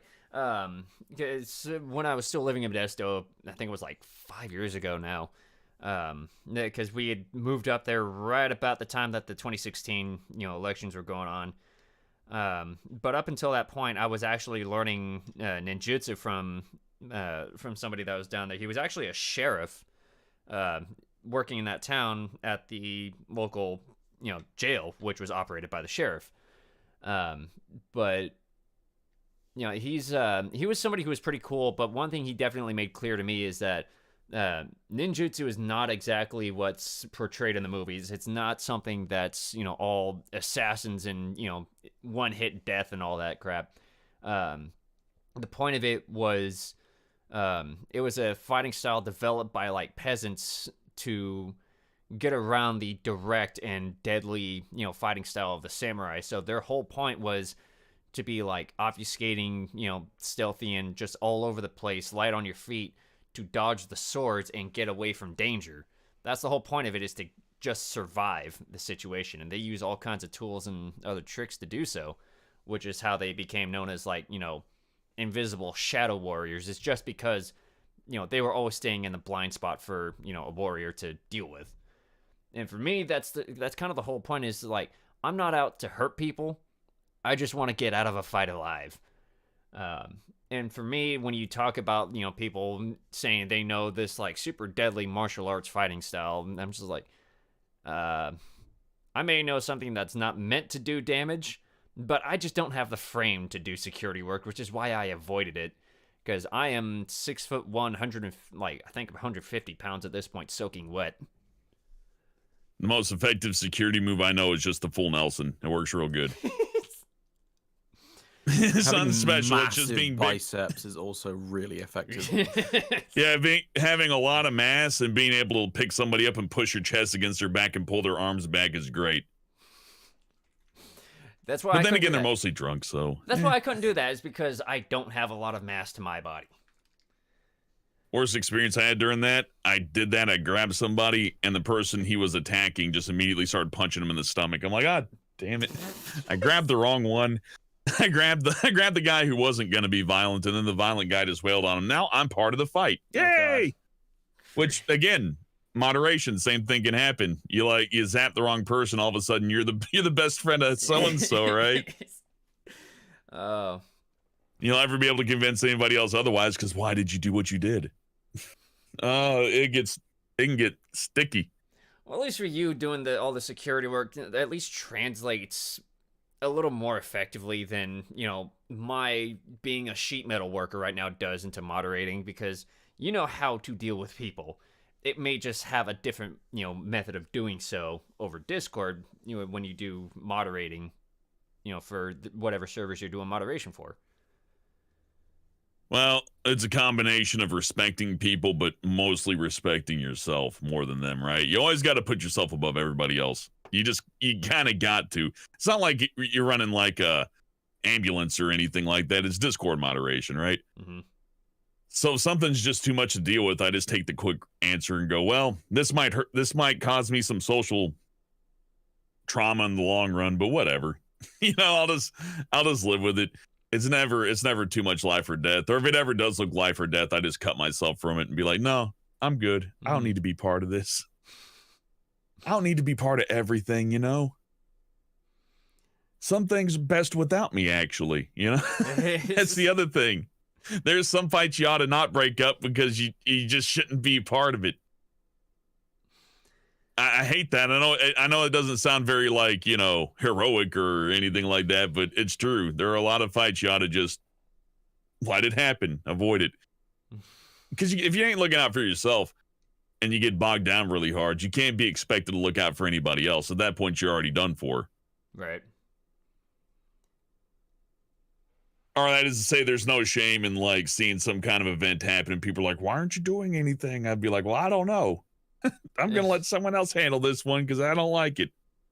It's like, I may not be the best qualified to deal with this situation. I might just make that worse. Oh, man. And more people were like that, there would be a whole lot less problems going on.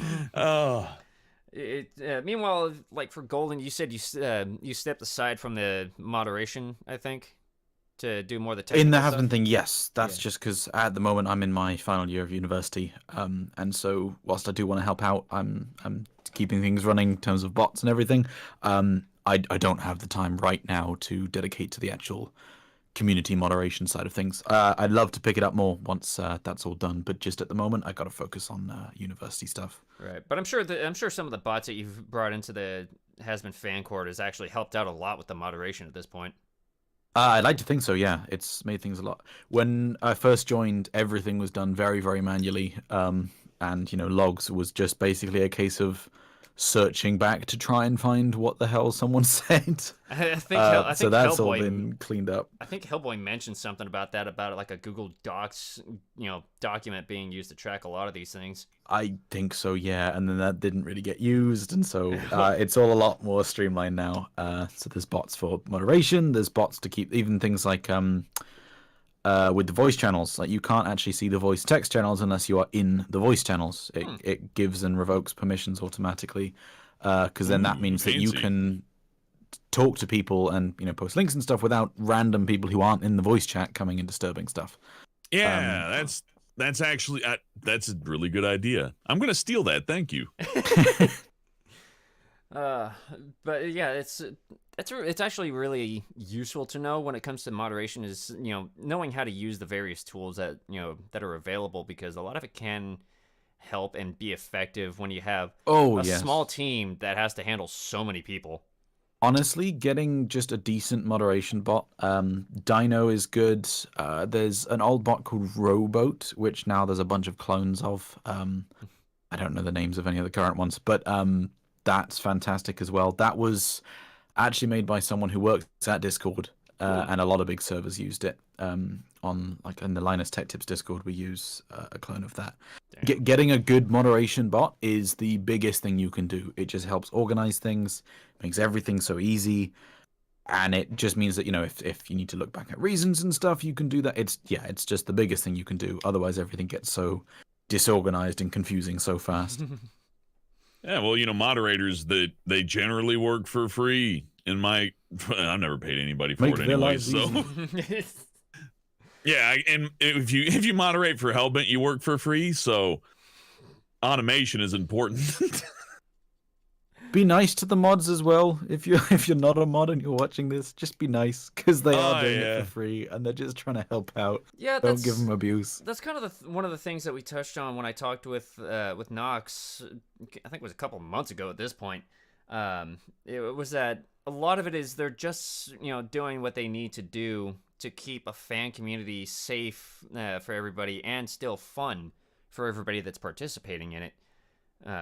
Because that's not always something that's easy to accomplish, especially if it's basically just the Wild West, it's going to be chaos and it's not exactly going to be fun. I think the problem with running a really open one is that escalation is that's what gets you. You can have a group of people, and if none of them were constantly trying to outdo each other, then it would just be a bunch of people hazing each other and generally getting along. But you just need like one person to be like, oh yeah, that guy said that word, I'm gonna say a even harsher word. He posted that picture, I'm gonna post an even raunchier picture. Though that's where it starts to get it gets scary, especially if they're from like let's say a country with different laws. Does that work good? Okay, yeah, a country with different laws. Like, it's legal in my country to post this picture. It's just my sister. Like, no, it's bad for like 3 reasons. Go. You were so preoccupied with whether you could, you stopped and didn't think whether you should. Exactly. So yeah, preventing escalation is almost everything when it comes to security. So yeah, the way that you can utilize bots and stuff to do that's really interesting. Hopefully we can make that a reality in the flesh world soon. I would appreciate that. Oh, I'm sure there's ways to make it work, but right now we just need to find better technology for it. Because I want mean ass robots, butt kicking robots. That'd be great. I'm trying to think of like what was that movie? iRobot. Yeah. Give me an iRobot. Give me a Robin Williams robot to like beat the hell out of people out in the back alleyways. That'd be great. Go back home, flesh bag. I don't know if I'd be excited or terrified to have a Robin Williams robot following me everywhere, because that'd be jokes for days, but then it's nonstop, and you're like, oh my god, I feel like Peter Griffin in one of those weird episodes of Family Guy. I'll put it to you this way: it is no worse than dealing with your standard drunk person standing next to you and just describing a movie. So you know what? Yeah, I'll take Robin Williams bot over that. I'm cool with that. The variety of drunk people is insane. I worked in a casino for quite a while, and the variation of Individuals. I don't even want to say hostile, just difficult people that you would see. Yeah, It's quite like, entertaining. you got like a 45 plus woman like just grabbing your jock and be like, "Oh, stranger, I'm so lonely and dizzy." And it's like, if I just leave this lady, she's probably gonna fall down, but she's grabbing me a lot. It's like, you know, you wouldn't be wrong to just be like, "Hey, get away." But on the other end, it's like, let's get you a chair, sit down. Oh, Jesus. and then they tell you about their day, and it's like, oh boy, here's my afternoon. Oh. I think my favorite is seeing someone fall over from a seated position and knocking over probably about $5,000 worth of equipment at the same time. It was quite impressive because I watched it happen, and I was across the room. He was this was it. He was playing poker. I was attempting to play poker, and we said, "No, you are too drunk. You cannot play poker." It's like, "But I can win." It's like, "I'm sure you could, but in the interest of being responsible, we're not going to let you play. How about you sit down, have a glass of water, and then we'll see what you're like in an hour," which is code for "You're not playing anything tonight, but we're going to try and keep you friendly." And so he sat down. I was on the other side of the room, and I was just looking at him. He locked eyes with me for a second, and then just slowly started to teeter off to the left. And I just was watching helplessly because I'm thinking, I know there's no way I can get there in time. There is nothing I can do, but this is happening. And he then proceeded to fall over, and somehow with such force from a seated position that he actually knocked over this. I can't even remember what you call it now. It's like one of those wheels which you spin and you have to try and predict what number it's gonna. Oh, roulette. No, not roulette. The like big vertical one with 1 to 100 on it. Wheel of Fortune. Yeah, that's the one. And he managed to knock that over and damage it pretty bad. And I just stood there watching, thinking that this is potentially the most impressively disastrous and tragic thing I've ever seen. You're so drunk that you fall over from a seated position. Oh man. Plus, his mouth. I can't be responsible. Oh, for he tried anything I to just blame did. it on me because I didn't let him play poker, and so therefore, if he was playing poker, it wouldn't have happened. That was his logic. I mean, he's right, but also Technically correct, but still. Yeah, that ain't gonna get you the ticket you want. Disagreeing on principle. There was a point. I was working at another car dealership in Modesto before I moved. I was dealing with. I think I was filling out some paperwork for a delivery I had just done, and this was out in like the lobby for like the repairs and all that. And I see this old guy. He grabs out, I think it was his wallet or like a wad of cash or something like that. And he's one of those old people that's like really slow at everything he does. And I can see him like licking his fingers slowly to, pull the money over to count it. But then he stops for a moment and he starts leaning back really slowly. And I'm like, oh God, this guy's going to fall over and I cannot help him. Miraculously, he recovered himself before he completely fell over, but the nearest like 5 people noticed this and nobody was able to do anything. I was like, oh, that could have been disastrous. One of Sometimes the it's more almost difficult entertaining. things is just keeping people inside after they're drunk. Yeah, it's just... They're like, I'm gonna go home now. It's like, no, I'm kicking you back in. Of course, you can't say that. You gotta be like, dude, there's a girl over there that really wants to talk to you. I think our bartender in the back likes you a whole lot. And they know that's code for like, just keep him in the chair for like 30 minutes and keep serving him water. Before we get to the last like couple of things I don't want to try to get into here is I've got one quick question for you. How often have you guys heard the response of, I'll let you know when I've had enough? Oh, Enough. Yeah, probably.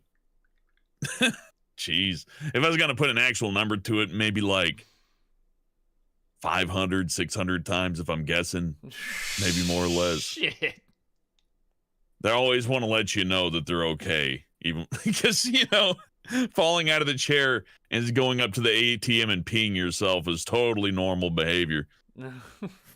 I'm good. Can I have another beer while I wait to get sober? It's less liquor. It's not liquor. It's fine. What the hell?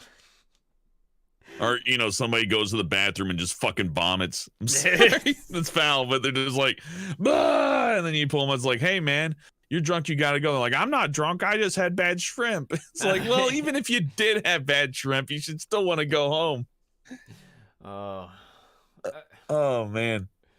I don't know. It becomes comical after a bit, right? I would imagine. I've not worked security. I've not worked a casino myself. I've only been in those places, but I can imagine this is just like, all right, this is starting to grow on me.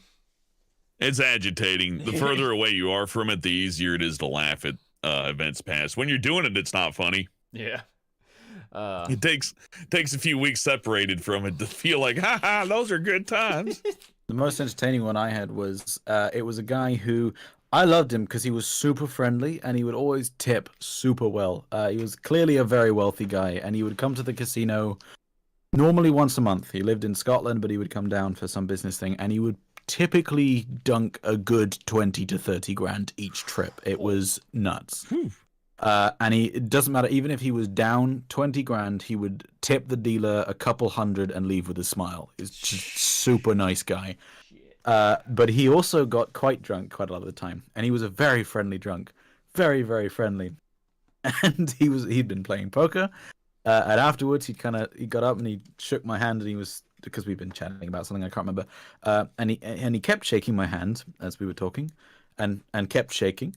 And kept shaking, and then the conversation ended, and he kept on shaking, and it took a good 3 or 4 minutes for the handshake to finish, and I couldn't quite tell him because I was like, well, I don't really want to annoy him because he's tipped me like £200, but at the same time, my hand's hurting now. Can I have it back, please?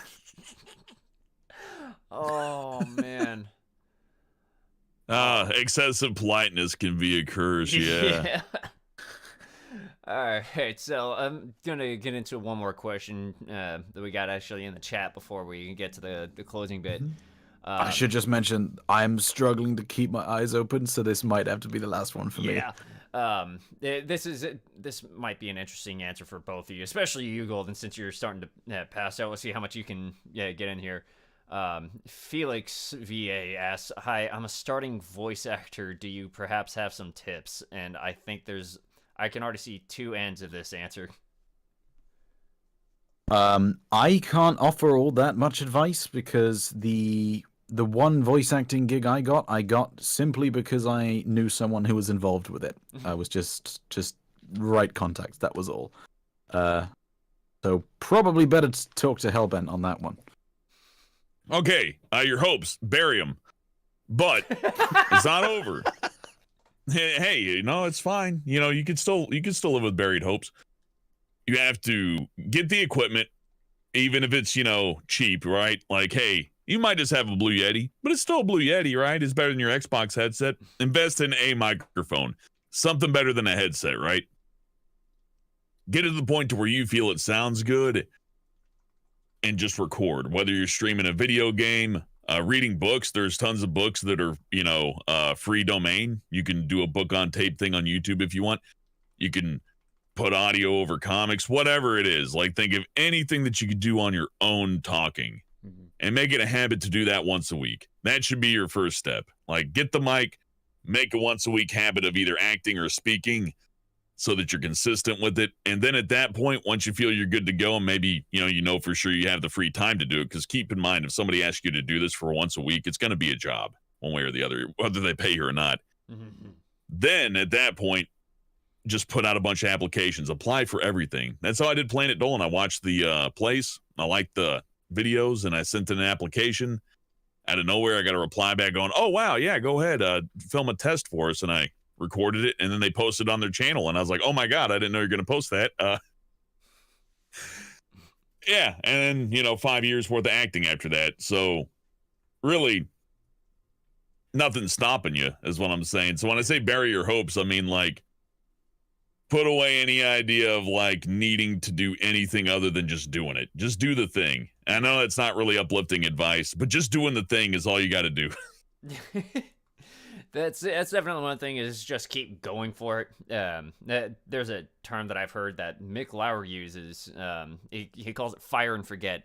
Just throw out the auditions that you think you can do, and don't expect to follow up from that, because most often you're not going to get one.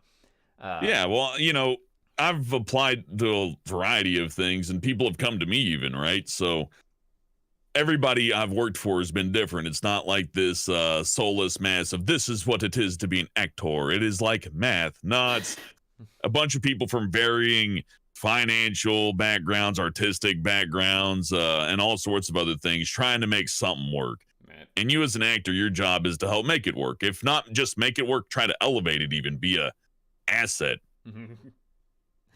So, your role as an actor isn't one to make choices so much, unless they're being really nice and they say, oh, well, you go ahead and make a choice. So since you don't have really any choice in any of this, you don't choose how your voice sounds, for example. I'm sure a lot of people would love to fill all sorts of acting roles if they could just, do the sound, and you just can't do it. Like, I can't do a female voice. It always sounds like I'm mocking somebody. Yeah. He's got to live with that. But, with that lack of control, you can also remember that, it's not your fault when you fail an audition. People aren't ignoring you. And you just got to keep trying. It's a rare thing. Oh, here's one final piece of advice. Here, this is the best one. Don't be afraid to work for free. Don't get it in your mind. It's like, I did all these acting jobs and no one paid me. It's like, well, first of all, you signed up for it. And second, that's how you get like a portfolio going, right? Yeah. So I suppose if you see anybody putting together a show and they don't have money, it's not too bad to go for, because there's only two things that can happen. Either they don't finish it, which will probably happen 80% of the time, or they do finish it. And now you got something you can clip and put in a portfolio and show to people so that you can at least prove that you're somewhat competent. At least a chance to prove your competency. That's what you're looking for to start with. Prove to the whoever, yourself or the internet, that you're competent enough to do the job. And that'll mean so much more when you put out the next one.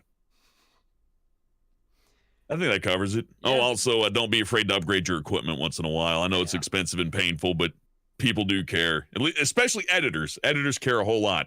Oh, yeah. But also don't overspend. Don't, put yourself in debt for better equipment when if you can't afford got it, a gig to you're pay not for ready. Yeah. It took me a while to save up the money from working valet to upgrade from a cheap little like $30 condenser mic all the way up to the Rode NT1A, and I'm quite proud of it, and I think it's working out quite well. So, yeah, if you're ready about do so when you're ready. That's the thing. Yeah, I got an RE20. It's expensive. I wouldn't. I mean, if you got the money and you really love to do it, well, that's no different than like buying yourself a PlayStation or something, right? Yeah. But for a lot of people, it's either the PlayStation or the mic, or it's like just no PlayStation and maybe a cheap mic. So, if you come from humble beginnings, that's okay too. If you're going to buy a new microphone, and I hate that this has come up so much, but the first thing you want to do is go listen to it on YouTube. Don't just read reviews. Go on YouTube and watch somebody review the microphone, because you know what they're going to be talking into while they review it? The microphone. Yeah. Then you'll know how it sounds. It's that simple. And the last thing that I would pitch as we get to this closing bit, don't be afraid of looking for, acting coaches, especially if you're just starting. I would recommend a man by the name of Jun Yoon. I've talked with him before on this show. He's on Twitter as @VoiceMotto.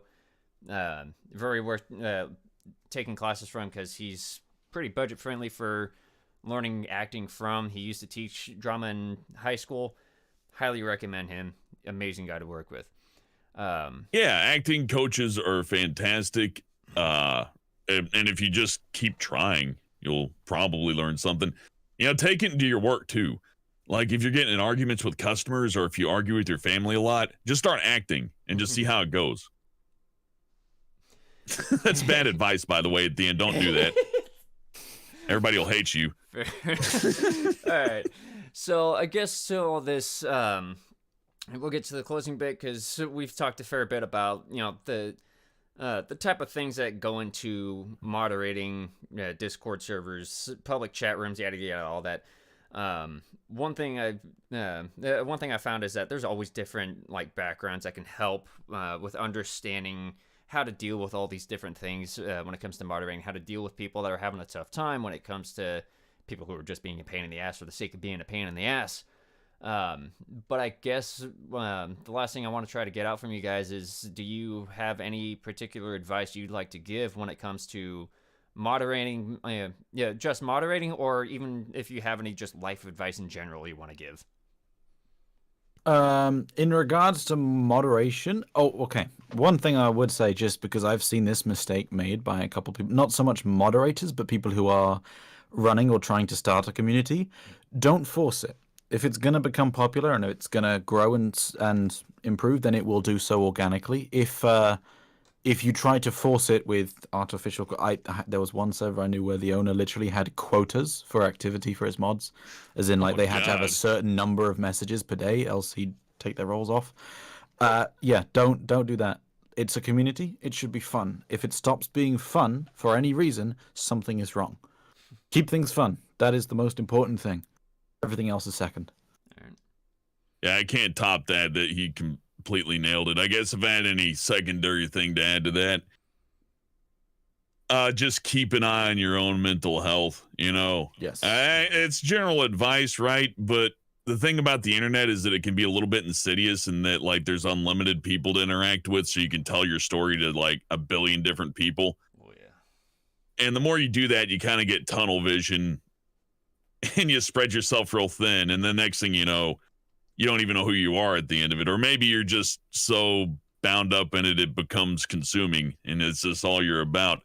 If you find yourself too hung up on one specific thing emotionally, or even a person, let's say you have a feud with somebody and you're around each other, but you're kind of like, not friends or whatever, just forget it. You know what I mean? Just take a step back, look away from the screen and go, wow, once I look away from the screen, they're all gone. And maybe just enjoy those moments a little bit too, because I know people who have moderated like, I moderate 8 different Discord servers. I'm thinking like, no, you don't. You have a role in 8 different Discord servers. That's insane. No, nobody would do that. So yeah, don't spread yourself thin, I suppose. That's my add to that. Very sound advice, both of you actually, because it's going to be important to making sure that fan communities like this are still fun for everybody and still safe, especially with a lot of the threats that are out there nowadays. The internet just gets bigger and bigger, and that means there is one more person with unlimited free time and unlimited crazy to just choose you. You know what I mean? I choose you kind of people. Oh man, those can be they can be tough, I gotta admit. Yeah, scary dealing with especially with some of the really big issues. But yeah, it's important to have the balance of having fun and keeping things safe for yourself and everybody else. So I think that kind of settles that. So I think I covered it good, yeah. Yeah. So I think we're pretty good on today. Thank you both for taking the time to join me on this. Thank you for having us. It was good being here, and thank you for staying out a little extra late. I know my night schedule does not sync with your schedule, Golden, but it's all good. No, I had fun. It's enjoyable. It was good to meet you. Good to hang out. Good to meet you too. Yeah, it's always good to, it's always good to enjoy these discussions, and as long as people actually learn something from all this, it's always, that's kind of my goal with this, is to help people learn anything really, but especially when it comes to, I usually go for learning about the entertainment business, but learning about the fans and the audience is just as important, and part of that involves learning from the people who help with those communities. So yeah, thank you both for coming on to share your experiences and your input on it. It's been very valuable, especially to me trying to learn more. And I'm also going to thank Magpie for also dropping in for us to join it. So thank you for tuning in, everybody. And keep an eye on the Gab Hominem Twitter. You can find not Golden Twitter. You don't have one. Hellbent has his Twitter. I have it linked in the description if you guys want to check him out. Don't go there. All I do is retweet awful things. I don't do anything. If you want to see awful things on twitter.com that aren't political but just, dumb images, I got you covered. I've also got the Hasbin Hotel fan cord link in the description of this stream/video, as well as the Sir Mayhem Villains and Company Twitter. I don't recall if they have the Discord link in there or not, but give them a message and I'm pretty sure they'll help you out if you want to join that lovely little fan community. But otherwise, yeah, thank you all for tuning in. Keep an eye on it for future announcements of our next guest, which will be in about 3 weeks, because I'm actually taking, I usually do this every other week, but in 2 weeks I actually have a bit of a vacation with my family, so it'll be the week after that. I've got someone else from an audio drama type of focus in the entertainment business, so keep an eye on it for that, you guys, and we'll see you all then. You all have a good day, good night, wherever you might be at this time. Good whatever. Yeah. Have a one. Stay safe. Have. Stay safe, everybody.